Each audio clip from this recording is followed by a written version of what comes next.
இது அங்காளம்மன் சத்யா வீடியோ. மேல்மலையனூர் போனால் அங்கே செய்வினை வச்சுருவாங்க அப்படின்னு சொல்லிட்டு சில பேர் சொல்வது உண்டுங்க.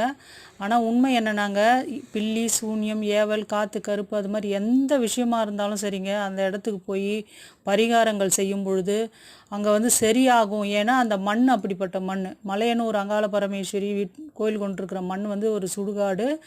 அங்கே சிவபெருமானுக்கே சாப விமோசனம் கிடைச்ச இடம்னு சொல்லப்படுது. பிரம்மகத்தி தோஷம் நீங்கள் அதே மாதிரி நம்மளுக்கு பில்லி சூன்யம் ஏவல் அந்த மாதிரி காற்று கருப்பு விஷயங்களில் பாதிக்கப்பட்டவங்க அங்கே போய் பரிகாரங்கள் செய்யும் பொழுது அங்கே சரியாகும் அப்படின்னு நம்பப்படுதுங்க. அதே மாதிரி அங்கே போய் செய்வினை வச்சுருவாங்க அப்படின்னு சொல்கிறது ஒரு தெய்வம் குடிகொண்டிருக்கிற இடத்துல போயிட்டு அந்த மாதிரி செய்வினைகள் செய்ய முடியுமான்னா செய்ய முடியாது. அது மாதிரி செஞ்சாலும் அந்த அம்மா ஒத்துழைக்க மாட்டா அந்த இடத்துல.